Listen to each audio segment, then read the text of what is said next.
Hi guys, it's Wolverine here guys. It is Monday afternoon here. It's about 3 o'clock in the afternoon. I know for most of you it's Monday or past midnight already, but I'd like to tell you guys that things are still actually moving forward. Keep hearing that name, Michael Rubin, every time actually I'm on these calls. So looks like things are definitely going to happen, and all we can do is just wait and have faith and pray in God that this happens this week. All right, that's all we can do. I've had the actual private contracts actually are happening, right? All signed, everything. The deal is done and everything. So it looks like that's happening. Pentecostal group actually are still moving forward, guys. It looks like they're about to receive that blessing any day right now, guys. So that's all we can do, guys. Just wait and have faith, and absolute faith in God that this is our week. Take care, guys. Bye-bye.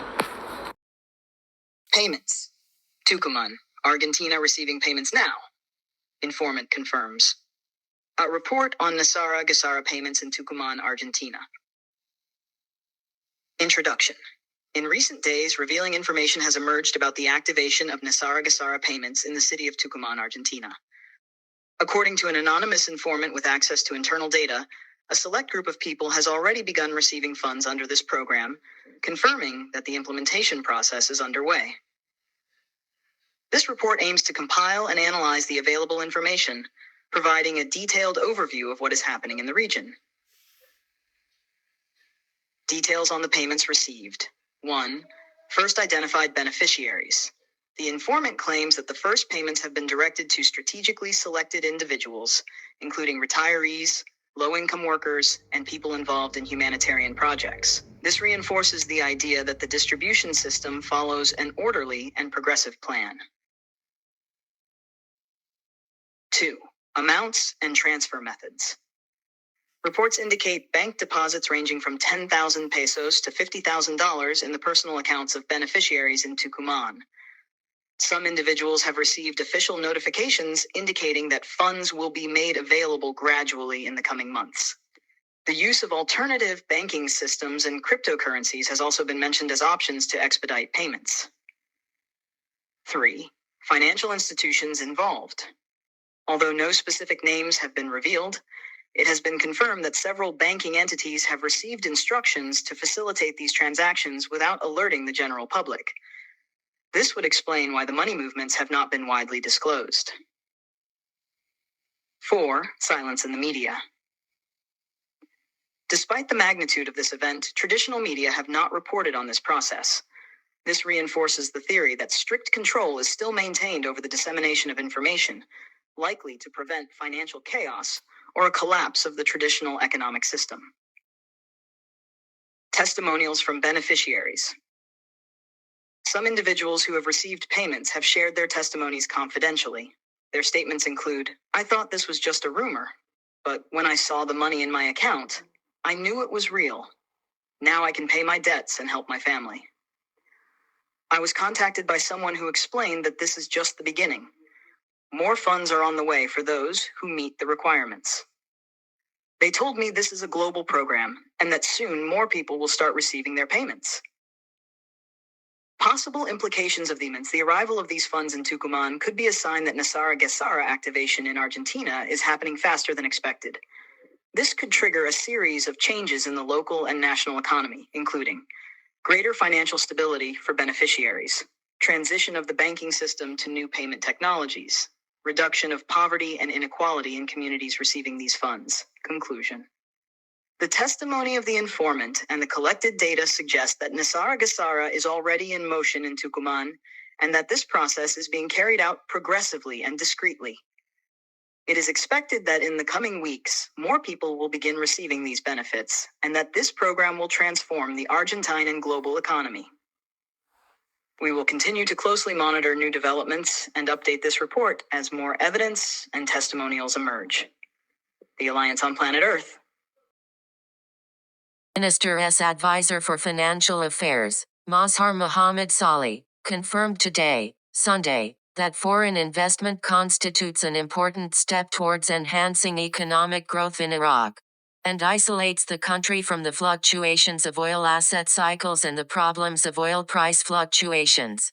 explaining that linking the international economy to the Iraqi economy contributes to achieving sustainable economic growth, based on the indicators of the National Development Plan 2024 to 2028. Saleh said, in a statement to the official agency. The influx of foreign investments to Iraq means the development of linking international economic activity to the country's productive economy, which enhances the environment that encourages investment thanks to what Iraq possesses in terms of material and human resources. He added that this link contributes to enhancing economic growth according to the development plan, which aims to diversify the national economy, stressing that foreign direct investments contribute to introducing advanced technology and improving organizational and administrative thinking, which leads to reducing unemployment, increasing job opportunities and improving the level of income in the country. Saleh pointed out that foreign investment plays a major role in developing infrastructure in many vital sectors such as electricity, energy, transportation, communications and information technology. And it also contributes to protecting the national economy from economic fluctuations that affect the oil sector. Saleh concluded his statements by stressing that the benefits of foreign investment are clearly embodied when this investment is integrated into the local labor market, which maximizes economic benefit and increases the employment of the local workforce, thus contributing to strengthening the movement of the national economy. Dinar Revaluation, Sunday, March 9, 2025. Tidbit form, Frank 26, 9th March. Don't ever let go of your dinars. If a bank says to you, well, I need to authenticate your dinars, we need to send them to the main branch and have them look it over. You can tell them, what is the address of the main branch? I'll take them. Don't ever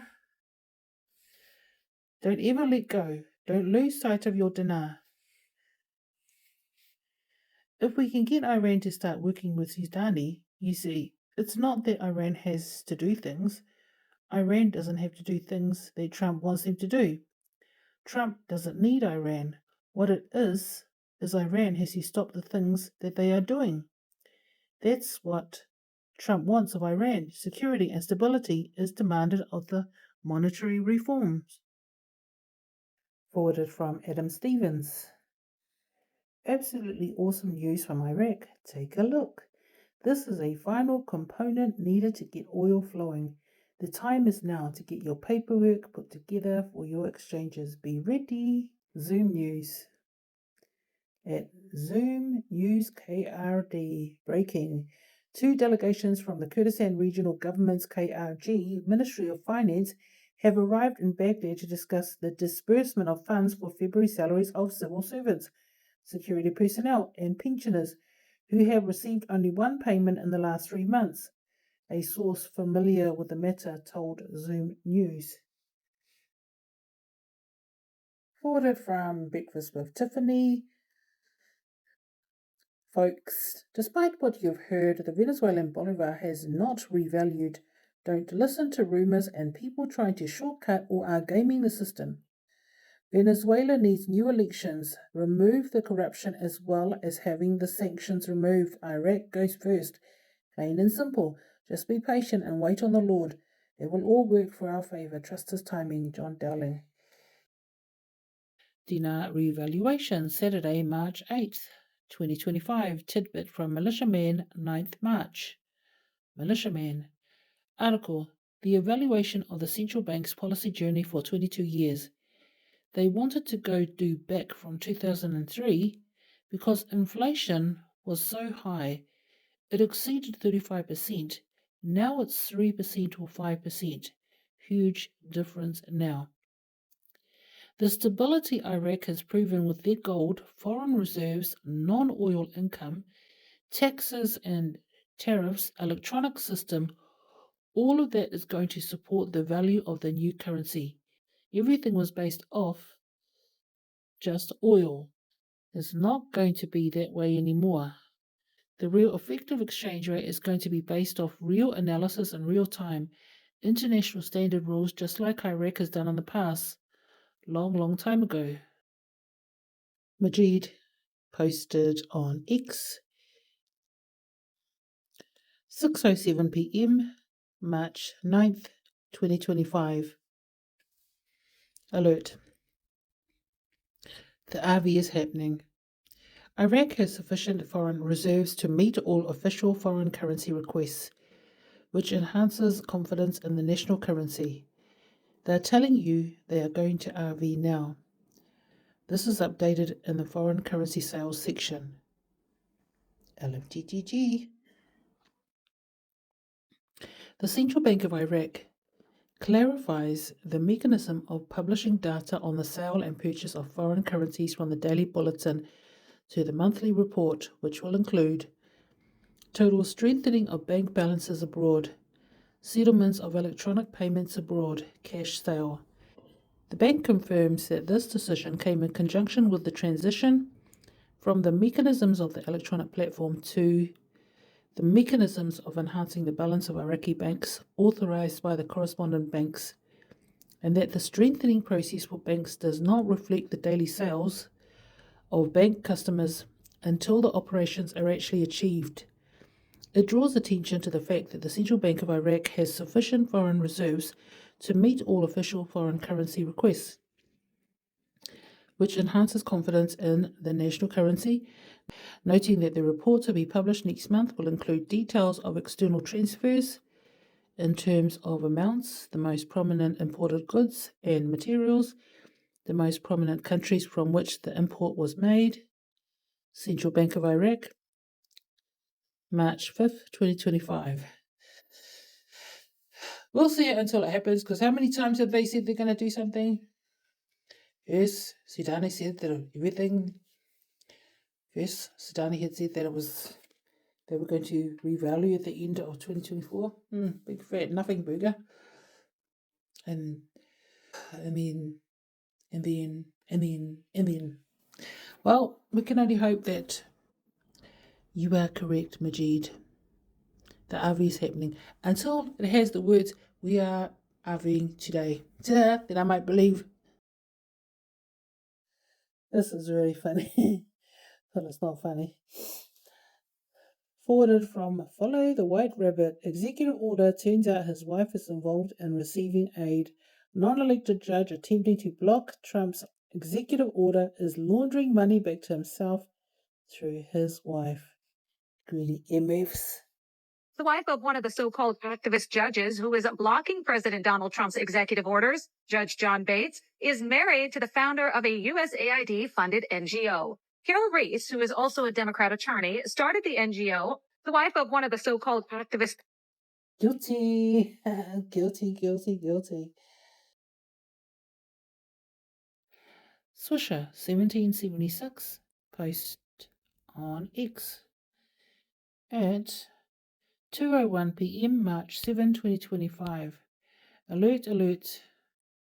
Iran and Q. IQD, RV, fall of Iran. Crypto, XRP, Ripple, SEC. NCSWIC. Future proves past. Think Mirror. WWG 1WGA. Q post 870, 871. March 7, exact deltas. Alert SEC test 1, SEC test 2. Q post 680, February 7th, military target, square, killbox.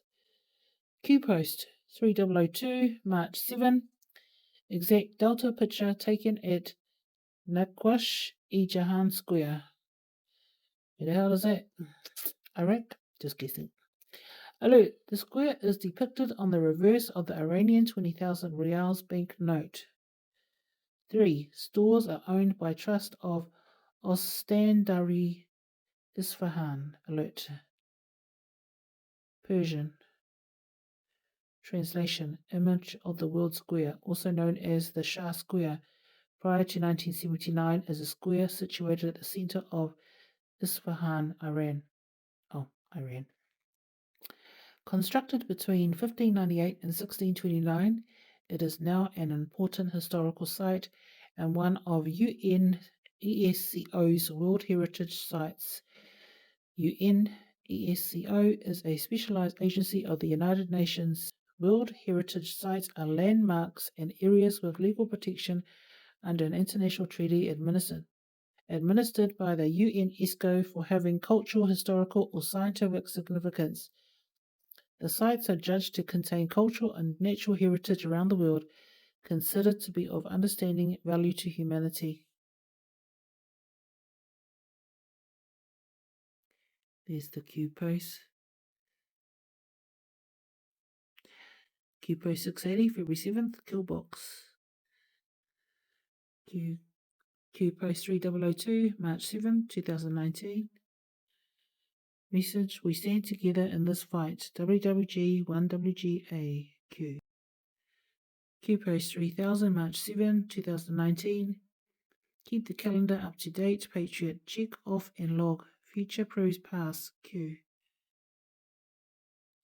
Q post 871, March 7, SEC Test 2. Q.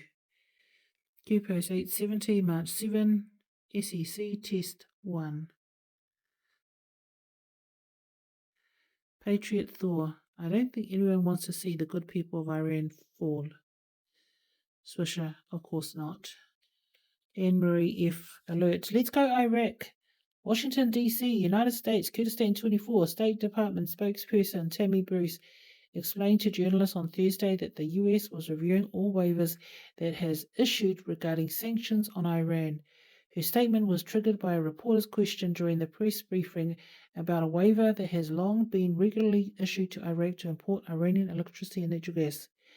That waiver, which has been issued for periods of 120 days, is set to expire on Saturday. Yeah, that's old news. The gas is going to be coming from the Gulf. Kenny, it would be outstanding if it RV tomorrow. Lydia, I'm really waiting. Forwarded from Southern Boy. Translated from Arabic by Google. Prime Minister Mohammed Shia al-Sudani receives a phone call from U.S. National Security Advisor Michael Waltz, where both sides affirmed their commitment to strengthening and deepening the strategic partnership between Iraq and the United States.